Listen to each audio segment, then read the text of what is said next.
And salary వచ్చేసరికి as a ఫ్రెషర్గా అయితే మీకు 4 LPA నుంచి స్టార్ట్ అవుతుందండి. ఓకేనా, యాజ్ ఎ ఫ్రెషర్గా అయితే 4 LPA నుంచి స్టార్ట్ అవుతుంది. సో మంచి శాలరీస్ ఉంటాయి పైథాన్ డెవలపర్కి కూడా. సో ఎవరికైతే పైథాన్ డెవలపర్ అవ్వాలని ఇంట్రెస్ట్ ఉందో, పైథాన్ నేర్చుకోవాలని ఇంట్రెస్ట్ ఉందో, మన ఛానల్లో నేను పైథాన్ ఫుల్ కోర్స్ అయితే పెట్టాను, జాంగో ఫుల్ కోర్స్ కూడా పెట్టాను. ఓకేనా, సో పైథాన్ ప్రాజెక్ట్స్ కూడా పెట్టాను. సో మీకు ఎవరికైనా కావాలనుకుంటే మన ఛానల్లో చూసి నేర్చుకోవచ్చు. ప్లేలిస్ట్కి వెళ్ళేటప్పటికి మనకి పైథాన్ ట్యూటోరియల్స్ ఇన్ తెలుగు అని ఉంటుంది. ఆ ప్లేలిస్ట్ ఓపెన్ చేసుకుంటే మీకు టోటల్ వీడియోస్ ఉంటాయి. పైథాన్ 10 hours వీడియో ఉంటుంది. ఓకేనా, జాంగో అది కూడా ఒక 10 hours వీడియో ఉంటుంది. సో ఆ 2 వీడియోస్ చూసినట్లయితే మీకు షూర్గా అయితే పక్కా కూడా ఐడియా వస్తుంది అనమాట. ఓకేనా, సో ఇది ఇన్ఫర్మేషను.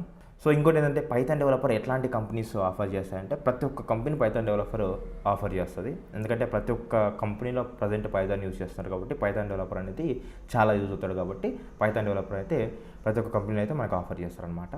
సో చాలా ఆపర్చునిటీస్ ఉన్నాయి పైథాన్ డెవలపర్కి. సో ఎవరికైతే ఇంట్రెస్ట్ ఉందో షూర్గా నేర్చుకోండి అండ్ మంచి కెరీర్ కూడా ఉంటుంది.